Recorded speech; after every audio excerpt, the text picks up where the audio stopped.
Sandeep ji Canada से। Radhe Radhe sir. Radhe Radhe महर्षि।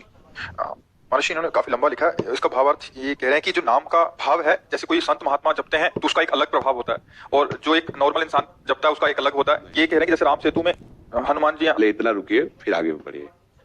संत महात्मा किनको कहते हो आप? किसी वेश को कहते हो? किसी पद को कहते हो? संत महात्मा एक वृत्ति होती, एक स्थिति होती, समझ रहे ना? पहले तो भ्रम हटाओ कि किसी हम वेश को ही केवल संत महात्मा कहते हैं, या किसी पद में बैठा है तो हम संत महात्मा कहते हैं। संत के लक्षण वर्णन किए गए हैं।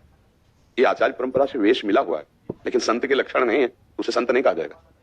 संत के लक्षण है, पैंट शर्ट में है वो तो संत है, साधुता है उसमें। पहले इस बात को स्वीकार कीजिए। अगर वेश है और लक्षण नहीं तो संत नहीं है। भेष नहीं और लक्षण है तो संत है, और भेष और लक्षण दोनों है तो क्या कहना, महापुरुष है। बात समझ गए?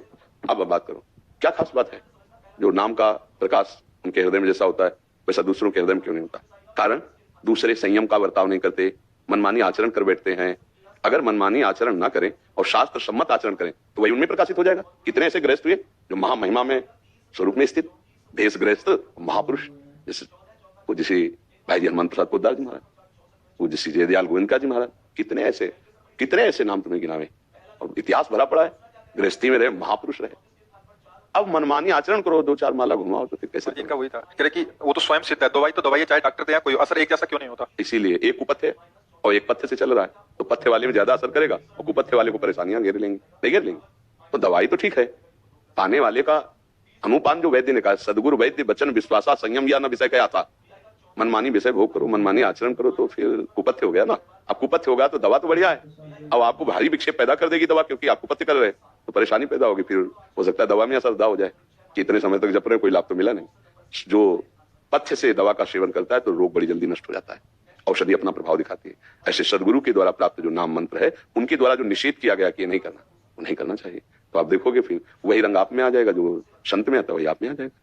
संत का तात्पर्य है जो भागवतिक लक्षणों से संपन्न, दैवी संपदावान, निरंतर भगवत चिंतन परायण, अब वो चाहे वेशधारी हो और चाहे गृहस्थ हो, उसमें थोड़ी अंतर है। देखो विभीषण जी जब भगवान के सामने आए तो क्या कहा भगवान ने? तुम सरीखे संत प्रेम हो रे। और अपना परिचय विभीषण जी क्या दे? नाथ दशानन कर मैं भ्राता, निश्चर वंश जन्म सुरत्राता, सहज पाप प्री तामस देहा। ये अपना परिचय दे रहे। देखो संत की महिमा। और भगवान क्या करे? तुम सारीखे संत प्रेम हो रे, धरो देह नहीं आन नहीं हो। मुझे लगता है कि हम अगर शास्त्र सम्मत गुरुजनों की आज्ञा के अनुसार अपने आचरण करें और नाम जप करें तो वैसे ही हमें लाभ प्रताप, वैसे ही भाव समझ में आएगा। अब मनमानी आचरण तो हमें फिर कैसे है? प्राय हम आचरणों में बड़ी कमी रख रहे हैं, चूक कर रहे हैं। आज जो है सत्संग भी सुना जा रहा है, साधन भी कुछ न कुछ किया जा रहा है, पर आचरणों में बड़ी चूक हो रही है। आचरण में चूक हो तो चलनी में गैया दु है और दोष दयु को दे, हरिगुरु कहो न माने तो अपनो ही ले। चलनी समझते ना, आटा की चलनी, अब उसमें गाय दुही जाए, कहा जाए मेरे भाग्य में नहीं दूध बताया तो इसको मूर्खता कहा जाएगा कि भाग्य कहा जाएगा? मूर्खता कह जाएगा ना। तो जो मनमानी आचरण है फिर वो आपको कभी उन्नति का अनुभव, कभी अध्यात्म का अनुभव ये नहीं होने देंगे। आज मनमानी आचरणों की बाढ़ आ गई है। कौन भगवान की बात मानता है, कौन गुरुदेव की बात मानता है, कौन संत जनों की आज्ञा का पालन करना चाहता है? मनमानिया, जैसा मन बोले वैसे ही करना है, वही खाना, वही पीना, वही सोचना, वही समझना। कौन गुरु के वचनों के अनुसार चलता है? इसीलिए अगर गुरु वाणी पर हमारा विश्वास हो जाए और संत महात्माओं के जो आदेश उनके अनुसार, तो अभी आनंद आ जाए। ये तो हम मानने के लिए तैयार ही नहीं है कि जो संतों को मिलता है वो गृहस्थों को नहीं मिल सकता, यह मानने के लिए तैयार नहीं, क्योंकि ये बाहरी वेशभूषा है। आंतरिक चिंतन आपका किस कोटि का है, उसी कोटि से आपकी उन्नति होगी आध्यात्मिक। बहुत से ऐसे आज भी गृहस्थ हैं जो संत हैं, बहुत से ऐसे गृहस्थ हैं हमारी जानकारी में है।